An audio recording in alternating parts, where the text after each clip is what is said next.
The streets of New York were never silent. Not really. Even in the dead of night, the city seemed to whisper its secrets through brick, steel, and glass. Each building, each towering skyscraper, held the memory of ambition, greed, and shadows too long.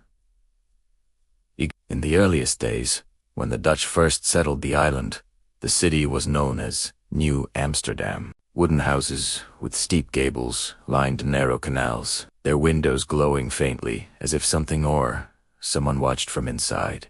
The colonists whispered of strange figures in the fog, glimpses of shadows moving through the streets long after curfew. Those old houses, now vanished, were said to creak with voices in the dead of night, remnants of lives that never truly left. When the English took over in 1664, the city grew in brick and stone. 2- and 3-story townhouses sprang up along cobblestone streets, symmetrical and orderly. Yet even in this order, there was unease. The wind howled through narrow alleys, and townsfolk claimed they saw faces in the windows that didn't belong to anyone alive. Each elegant facade hid tension, resentment, and, some whispered, darker intentions. By the 19th century, grander styles emerged: Greek Revival temples of commerce, Gothic spires that clawed at the sky, and Italianate mansions with ornate balconies. Wealthy citizens boasted of their taste, but the buildings themselves seemed restless.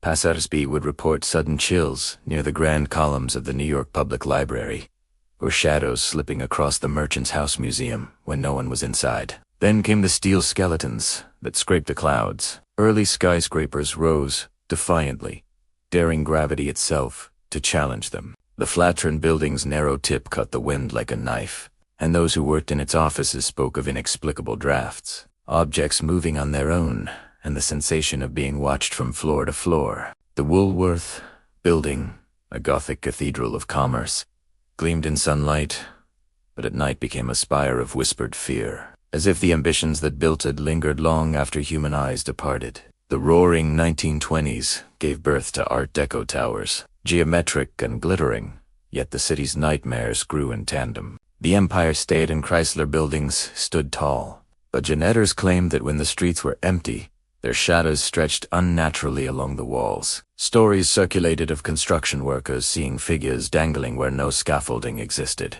and lights flickering above floors that had never been completed. Modernism came next. Glass and steel monoliths reflected a new era of progress, but there was no escape from the past. In the Seagram building and Leva House, some said the reflections in the glass weren't quite right, sometimes showing corridors that didn't exist, figures that vanished when approached. Architects spoke in hushed tones of floors designed for function rather than fear, yet the buildings seemed to carry memories too heavy to ignore. Even today, in the age of postmodern towers and sustainable skyscrapers, New York's skyline keeps its secrets. One World Trade Center rises as a monument to resilience, yet those who linger near its shadow claim the air sometimes hums with voices of the past. Hudson Yards gleams with ambition, but at night, the old rail yards beneath it seem to whisper, a reminder that beneath the city's progress lies a foundation soaked in sweat, ambition, and the unseen. New York's architecture,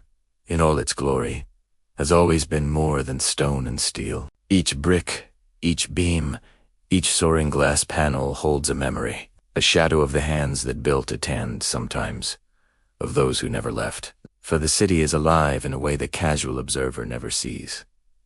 It remembers, it watches, and sometimes, when the wind howls through a narrow alley or rattles a fire escape, it reminds those who dare walk its streets. The past is never really gone, and the city itself is a silent witness to centuries of ambition, desire, and fear.